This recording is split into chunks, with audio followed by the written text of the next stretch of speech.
Baik, bismillahirrahmanirrahim. Assalamualaikum warahmatullahi wabarakatuh. Kami dari kelompok G akan menjelaskan terkait Microsoft Hyper-V, yang dimana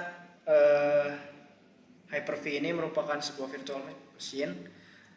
Ini ada contoh flow-nya lah gitu kan, atau layernya, yang dimana ada child VM. Namun sebelum itu kita memiliki anggota, yaitu dengan saya sendiri Muhammad Rizaki. Saya Askia Putri Rahmawan. Dan saya Disa Aziz Maulana. Baik, jadi langsung aja kita lanjut ke penjelasan yang tadi, yang dimana ini adalah layer dari Microsoft Hyper-V. Ada child VM-nya, terus parent partition Windows Server, terus Microsoft Hyper-V itu sendiri, dan juga hardware fisiknya. Nah, kita lanjut aja.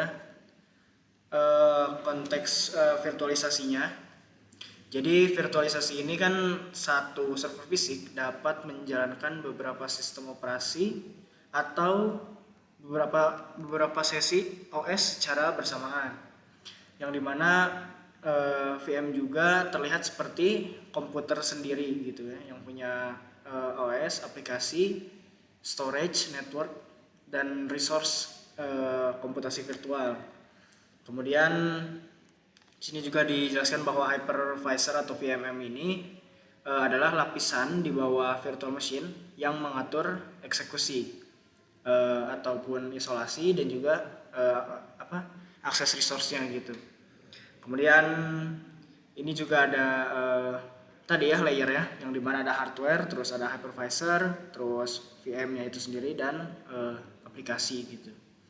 Ini dalam segi konteks ya gitu, bahwa Hyper-V itu ya virtualisasi, yang dimana ini menjadi konsep dasar dari cloud computing dan sistem server modern gitu. Jadi ada 3 komponen utama biasanya di virtualisasi itu. Yang pertama ada VM, yang kedua VMM tadi, dan juga ada juga yang lainnya lah gitu ya. Nah, terus mungkin kita lanjut ke slide selanjutnya. Ini adalah Hyper-V, yang dimana kita yang membahas terkait hypervisornya. Nah, jadi Hyper-V ini membagi resource fisik menjadi beberapa mesin virtual, dan tiap guest VM berjalan sebagai child partition. Ini ada contoh gambarannya lah ya, VM1, VM2, VM3, terus Microsoft Hyper-V-nya dan server fisik atau hardware-nya itu sendiri.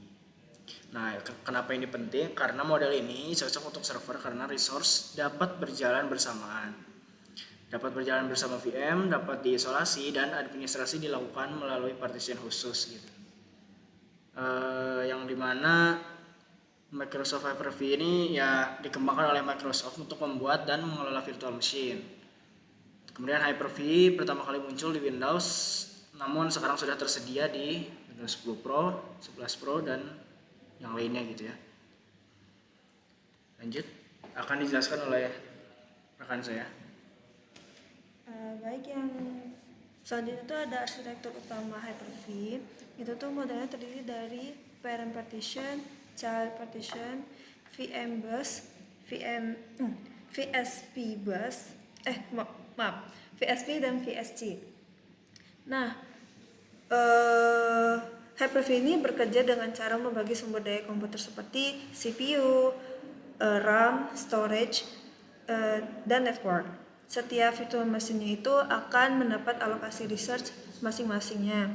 Contohnya seperti jika komputer memiliki 16 GB RAM, itu akan membagi ke VM1 Windows Server itu 8 GB, VM2-nya Ubuntu itu 4 GB, dan host OS itu 4 GB. Setiap VM-nya itu berjalan seperti komputer sendiri, memiliki BIOS, OS, dan aplikasi masing-masing, tapi semuanya tetap berada di satu hardware fisik. Kemudian ada alur I/O di Hyper-V. Nah, permintaan I/O dari VM itu tidak langsung ke hardware. Permintaan itu melewati komponen virtualisasi. Nah, yang pertama tuh chat VM, aplikasi OS, terus ke VSC virtualisasi server klien, terus VM bus, VSP, kemudian ke driver class. Nah, untuk di VSC di chat partisinya itu komponen sisi VM-nya itu mengirim kebutuhan si IO-nya.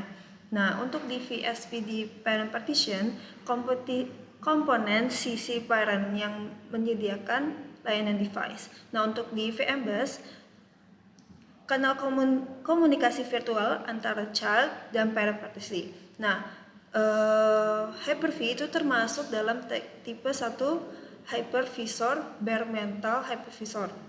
Nah, itu tuh type 1 hypervisor berjalan langsung di atas hardware tanpa OS utama. Nah, untuk tipe 2-nya itu hypervisor berjalan di atas sistem operasi. Contohnya itu seperti VirtualBox. Nah, untuk perbandingan aja, Hyper-V tipe 1 itu dia tuh lebih cepat, lebih stabil dan digunakan di server. Nah, untuk VirtualBox tipe 2 lebih fleksibel, cocok untuk belajar. Untuk contoh tipe 1 itu seperti Hyper-V, VMware, ESXi. Nah, untuk keunggulan tipe 1 itu adalah performa tinggi karena tidak ada lapisan OS tambahan.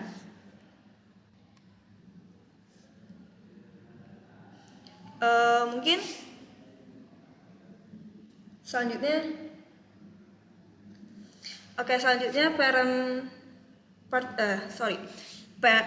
parent partition. Nah, peran parent partition itu menjalankan Windows Server sekaligus membantu mengelola Hyper-V. Nah, yang pertama itu mengelola hypervisor menjadi area administrasi untuk pengaturan platform Hyper-V. Yang kedua itu mengelola chat partition, membantu membuat kontrol dan pengelolaan GUIS VM. Yang ketiga itu menangani device driver, memakai driver yang parent untuk menyediakan layanan perangkat ke VM.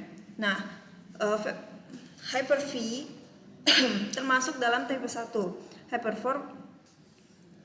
Nah, untuk tipe 1 itu dia berjalan langsung di atas hardware tanpa OS utama.